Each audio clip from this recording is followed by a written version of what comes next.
عروسی نازنین، انا همان کبوتر بختتان در آسمانی بی غبار زندگی، کبوتر بختتان همیشه بلند پرواز باشد. چون که میگن عشق در دل شعله صبح سعادت بده است. عاشقی احساس بخشش های قسمت بده است. در جوانی عشق بود و دولت دنیا نبود آن هم. در جوانی عشق بود و دولت دنیا نبود آن همه بی دولتی. خوب دولتی بده است. چون که میگن دارم مده ای طبیب که زور است درد عشق. ما نیک نمیشویم تو بدنام میشوی.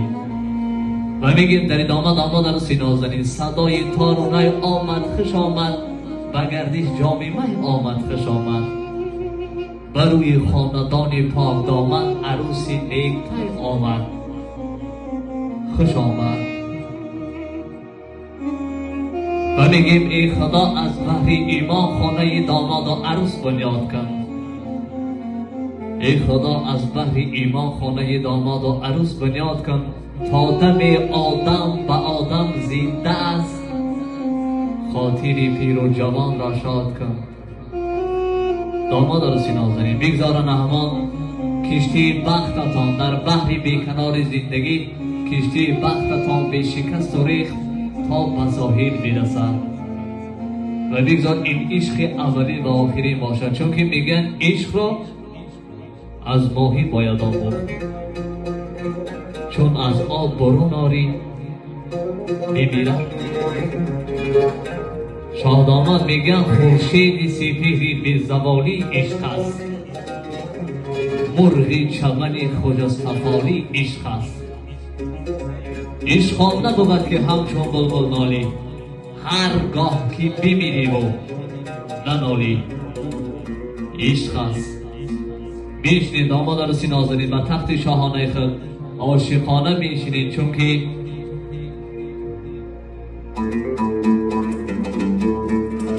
چون که امروز این لحظه های زیبای وصال زندگی، بهر شادباش گفتن این خاندان داماد عروسی نازنین، برای شادباش گفتن شما بهترین هنرمندان، بهترین راویشگران و بهترین نوازندگان تشریف آوردن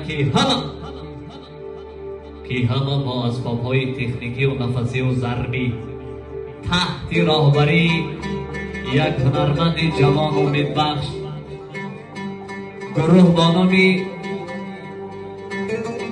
قبله عشق، تحت راهبری برادر عزیز ارجمند ما تاج‌الدین سیدالدین هستند. این همه آمده که خدمت شما را بکنند عزیزان دل. و روی صحنه هنر دعوت میکنیم با یک بزم عاشقانه و عارفانه، با یک بزم تاجیکانه، برادر عزیز ارجمند ما سلطان خالق عزیزان دل.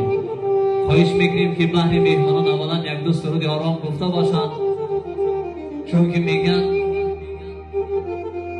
اگر سلطان جان دل زنده شود شنیده آواز تو را، بلبل به چمن مشق کند ساز تو را، تو هستی و هست ناکدی با آباد.